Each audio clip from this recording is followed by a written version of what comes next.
कारण ही निवडणूक, ही मुंबईची निवडणूक आपण पाहिली कालच्या सभेनंतर जी रंगायला लागलेली आहे. पण ही निवडणूक रंगते कशाला? तर प्रत्येक जो मुंबई प्रेमी व्यक्ती आहे त्याला कळतंय की आपली मुंबई ही आपल्या हातातून खेचली जात आहे. गेली 4 वर्ष मुंबई महानगरपालिका जी प्रशासकाच्या माध्यमातून मुख्यमंत्री कार्यालय चालवत होतं, आपण एकंदर हा घोळ पाहिलाच असेल संपूर्ण मुंबईमध्ये. रस्त्याचा पहिला घोटाळा 2023 साली झाला होता. 6080 कोटीचा घोटाळा हा मी त्याच्यावर वाचा फोडल्यानंतर लगेच 6 तासामध्ये 6080 वरनं 5000 वर आला. जरा थांबा ना, काय चाललं? 5000 वर आला. बरं, दुसरं म्हणजे तसंच पुढच्या वर्षी 24चा घोटाळा, तसाच ब्युटिफिकेशनचा घोटाळा 750 कोटी अशीच उधळपट्टी झाली होती. कचरा कुंडीचा घोटाळा असेल, कुठचाही तुम्ही घोटाळा घ्या, गेल्या 2 वर्षामध्ये कुठेही उत्तर नाही. मुंबई महानगरपालिकेच्या निवडणुकीचा प्रचार आता शेवटच्या 24 तासात आला आहे आणि राजकीय वातावरण अक्षरशः तापलं आहे. सभा, घोषणा, मशाल, इंजिन, तुतारी, संपूर्ण मुंबईत एकच चर्चा. मुंबई आपल्या हातातून निसटते काय? प्रचाराबद्दल तर आदित्य ठाकरे बोलले की नेत्यांच्या मते ही निवडणूक आता फक्त उमेदवारांची राहिलेली नाही, तर ही मुंबईच्या अस्तित्वाची लढाई बनली आहे. राजकीय पक्ष सांगतात की शाखांमध्ये, गल्ली बोळींमध्ये कार्यकर्त्यांची गर्दी वाढते आणि प्रचाराला आता खरी रंगत आली आहे. नेते म्हणतात ऑफिसमध्ये नाही, वातावरण रस्त्यावर आहे.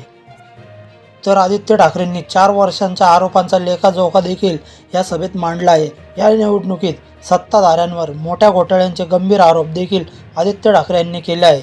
जसे की 2023 मधील रस्ते घोटाळा, 680 कोटी ते 1000 कोटी इतका मोठा घोटाळा केल्याचे त्यांनी बोलले आहे. बरं घोसाळकरजी, तुम्हाला हेही माहिती आहे, काल परवाकडे पेपरमध्ये आलं होतं, इंडियन एक्सप्रेस 31 तारखेला पेपरमध्ये आलं होतं की जे काही फंड हा सरकारने वितरित केलेले आहेत किंवा हा फंड जो साधारणपणे लोकप्रतिनिधींसाठी असतो, महापालिकेचा 99% फंड हा त्यांनी त्यांच्या सत्ताधारी आमदारांनी दिलेला होता. काही असेही लोक होते जे अजूनही लोकप्रतिनिधी म्हणून कधी आले नाहीत, आता तर तिकीटं पण नसतील मिळाली, पण त्यांच्या नावावर तो फंड वापरला गेला, 99% फंड. आणि हा फंड जर लोकांमध्ये आला असता तर आपल्याला कामं ही दिसली असती. हाच फंड जर आपल्या रस्त्यांवर आला असता तर चांगले रस्ते मिळाले असते. जे पाणी आपण पाहतोय, कुठे प्रेशर चढत नाही आहे, कुठे काय चावी बंद पडली आहे, कुठे नवीन पाणी तुंबतंय, कुठे कचऱ्याचा ढिगारा पडलेला आहे, कुठे फुटपाथ तुटलेला आहे, हे जे 4 वर्षात दिसते आपल्याला, हे मुंबईत कधी असं चित्र नव्हतं असं हे दिसायला लागलेलं आहे. बरं, दिसते तर दिसते, पण जायचं कोणाकडे? पालकमंत्र्यांची एकमेकांची भांडणं चालू आहेत की ही जागा माझी की ती जागा तुझी. मंत्री कुठे आहेत? ब्युटिफिकेशनच्या नावाखाली शेकडो कोटींची उधळपट्टी केल्याचा आरोप देखील त्यांनी केला आहे. कचरा व्यवस्थापन, फुटपाथ, पाणी पुरवठा, कोणत्याही प्रश्नांचं ठोस उत्तर सत्ताधाऱ्यांकडे नाही असा आरोप देखील आदित्य ठाकरे यांनी केला आहे. नेत्यांचा दावा आहे की जर हा निधी खरंच मुंबईकरांवर खर्च झाला असता तर आज मुंबईची अवस्था तर वेगळीच दिसली असते.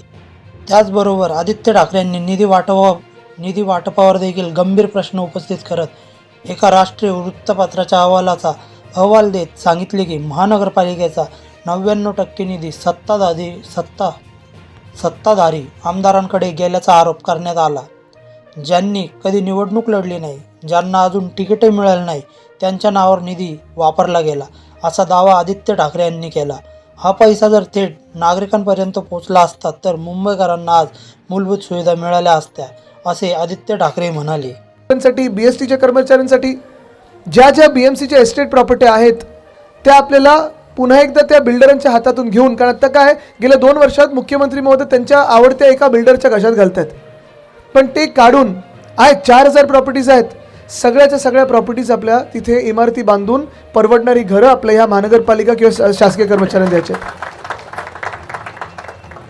इथेच मला आठवतं पेट पार्कच्या उद्घाटनासाठी आलेलो आयसी कॉलनीमध्ये, आणि तसंच पेट पार्क त्यावेळी मी सांगितलं होतं की असं पेट पार्क मला संपूर्ण मुंबईत बनवायचं आहे. अनेक ठिकाणी मी केलं होतं, ती आठवण अजूनही मला आहे.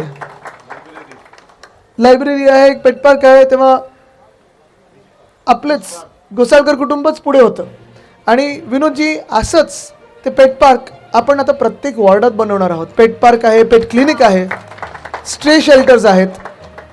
पण हे सगळं होत असताना सगळ्यात महत्त्वाची गोष्ट, त्याच्यासाठी तुम्ही परत आंदोलन केलं होतं, पोतनी साहेब तुम्ही होतात, मुंबई प्रेमी कुठे असा टोला मुख्यमंत्र्यांना लगावत आदित्य ठाकरे म्हणाले की नेत्यांनी थेट सवाल केला आहे की आजच्या सरकारमध्ये एक तरी मुंबई प्रेमी मंत्री दिसतोय का? कोविड काळात मागील सरकारच्या काळात मुंबईसाठी जे निर्णय झाले तसे निर्णय आज का होत नाही? कोस्टल रोडसारख्या प्रकल्पावरून श्रेयवाद आणि आरोप प्रत्यारोप सुरू आहेत आणि खोटेपणाचे आरोप थेट मुख्यमंत्र्यांपर्यंत पोहोचले आहेत. या सभेत आदित्य ठाकरे यांनी जमीन धारावी आणि खाजगीकरणाचा मुद्दा देखील मांडला आहे. सर्वात गंभीर मुद्दा सांगत मुंबईची जमीन कोणाच्या ताब्यात जाते हा प्रश्न उपस्थित करत धारावीपासून महानगरपालिकेच्या प्रॉपर्टीपर्यंत हॉस्पिटल्स, BST, घर सगळं खाजगीकरणांच्या दिशेने जात असल्याचा आरोप आदित्य ठाकरे यांनी केला. ही लढाई फक्त निवडणुकीची नाही तर मुंबई वाचवण्याचा निर्णय मुंबईकरांच्या हातात आहे. उद्या मतदान करताना प्रश्न एकच विचारायचा आहे, आपली मुंबई कोणाच्या हातात द्यायची? मतदान करा, लोकशाही जपा आणि मुंबईसाठी निर्णय घ्या. जय महाराष्ट्र असे म्हणत सभेला निरोप दिला. जर तुम्हाला मराठी माणूस मुंबई आणि मुंबईच्या राजकारणाबद्दल काय वाटतं ते कमेंट बॉक्समध्ये सांगा आणि हा व्हिडिओ आवडल्यास पोलीस डायरी या न्यूज चॅनलला लाईक, शेअर, सबस्क्राईब करा.